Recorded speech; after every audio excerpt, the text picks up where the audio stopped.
Olá e vamos a mais um vídeo da série Pequenas Partidas, Grandes Lições.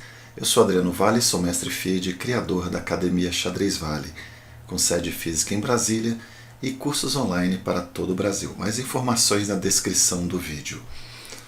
Na série Pequenas Partidas, Grandes Lições, eu trago sempre miniaturas, usando o critério de partidas menores que 20 lances, é o critério usado pela Enciclopédia de Combinações, que é uma publicação do Informador, o Chess Informant. E aqui eu trouxe hoje uma partida do Shirov, famoso aí pelos seus livros, né? Tem acho que até 2 volumes, Fogo no Tabuleiro. Ficou conhecido como um jogador que gosta de posições complicadas, que joga para cima.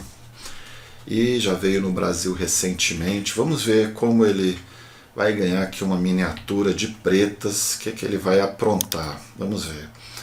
E4, E5, cavalo F3, cavalo C6. Tudo tranquilo, bispo C4. Aqui temos a opção mais comum, é o bispo C5.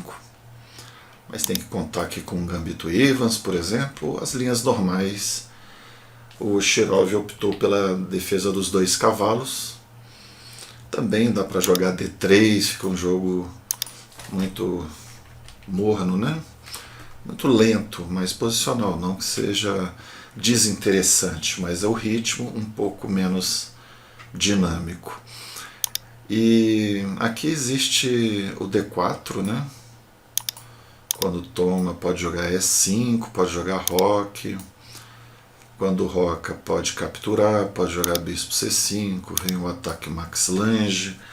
Então são linhas que você tem que estar preparado quando você joga defesa dos 2 cavalos. E tem o lance temido, né? Até já fiz um vídeo sobre isso. Esse lance é tão temido que muitos jogam aqui nessa posição H6. Mas não precisa, esse lance não tem que ser temido, tem que ser combatido, compreendido. Então o principal lance aqui é D5, depois de toma D5, cavalo A5, é uma das possibilidades, mas também tem cavalo D4, e tem B5, que já foi jogado pelo Magnus Carlsen, e essas são as linhas principais. E a outra maneira de você combater isso aqui é a Trexler. E foi o lance do Shirov. Então, só um detalhe aqui, que eu não falei, na linha que você joga com D5, isso tem que ser bem sabido, não pode tomar aqui, porque tem o cavalo F7, mas até mais preciso é jogar D4, e depois de peão toma roque, se bispo E7, cavalo captura F7. Aqui entra numa partida muito bonita do Morph.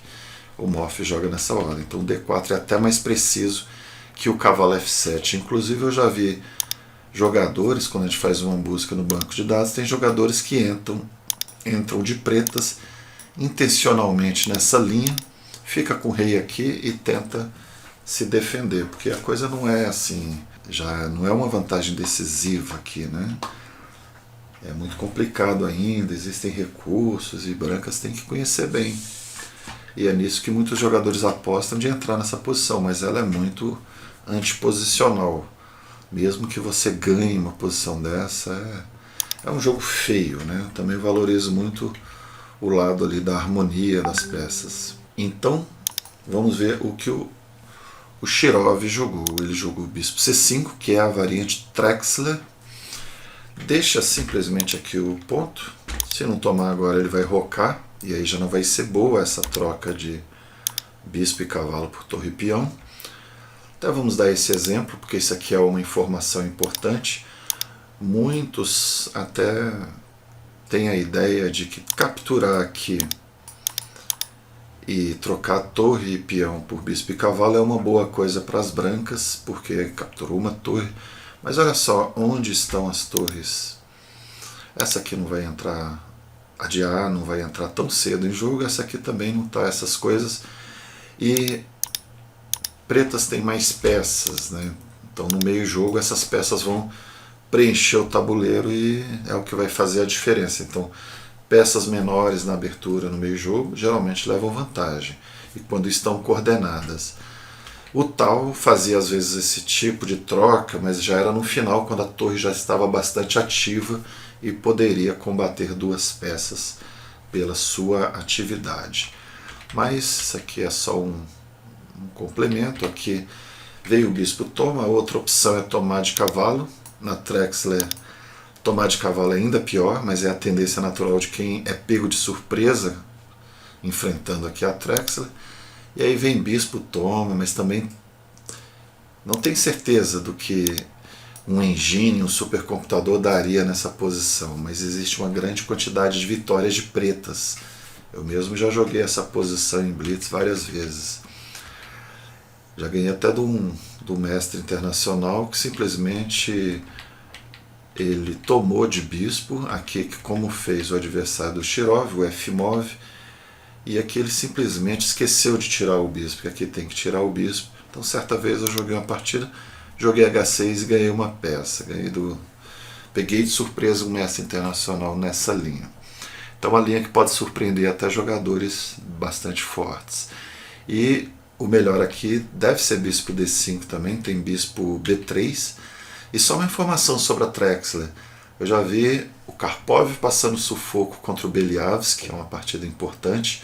Já vi o Fischer perdendo, uma verdadeira partida assim, muito boa, que ele perde numa simultânea, diga-se de passagem, não era uma partida oficial, mas o Fischer até mesmo perdendo uma simultânea é algo de se espantar.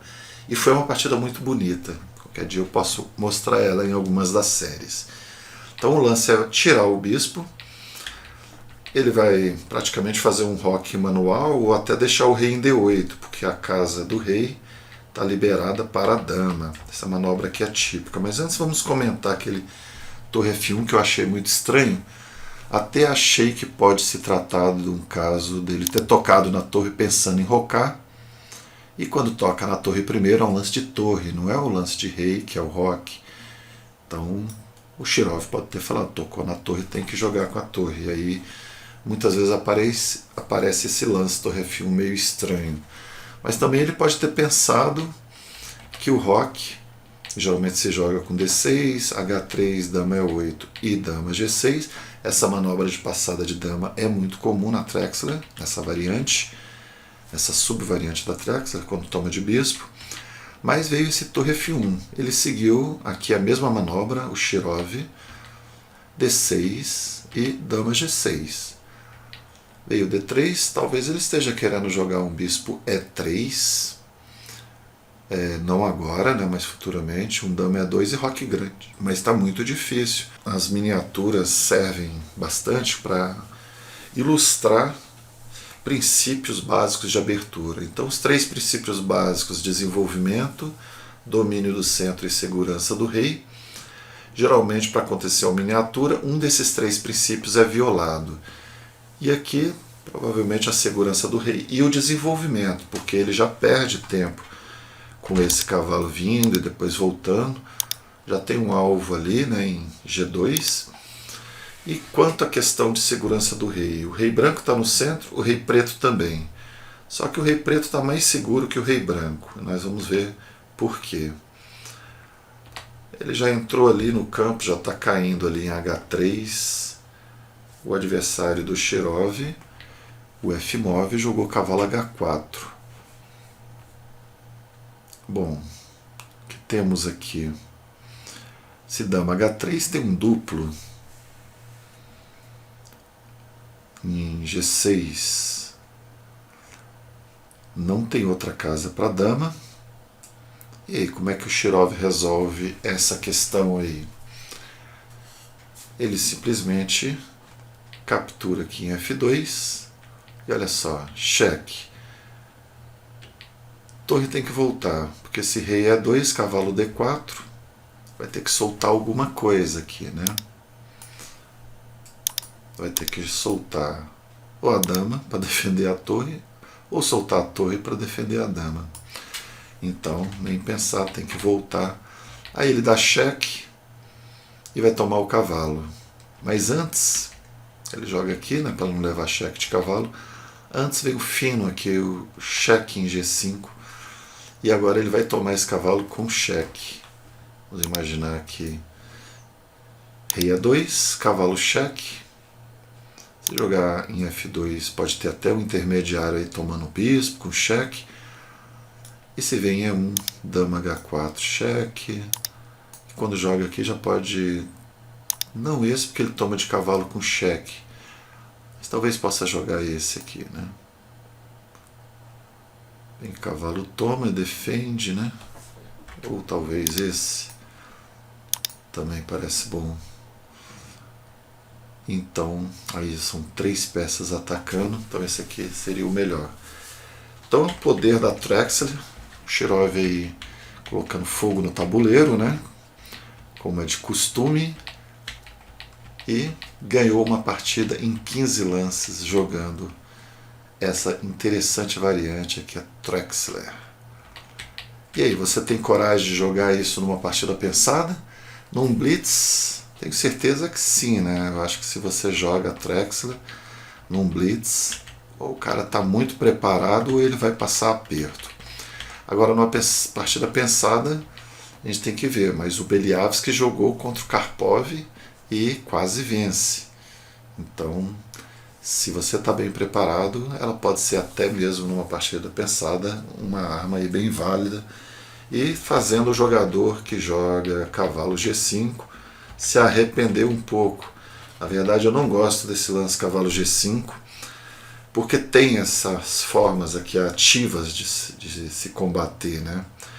Então, mesmo que ganhe um peão nessa linha, acaba ficando com um peão a mais, mas é uma linha que, olha só, desenvolvimento, apesar de uma estrutura aqui ligeiramente debilitada, pretas têm o centro dominante, tem o desenvolvimento também, depois que joga aqui, joga esse, e vai jogar D4 ou F4, e aí quando toma o cavalo já se afastou ali da ala do rei, tem lances como roque, dama C7, ou dama C7 antes, é um lance interessante aqui, porque você evita o roque e já coloca a dama numa boa diagonal.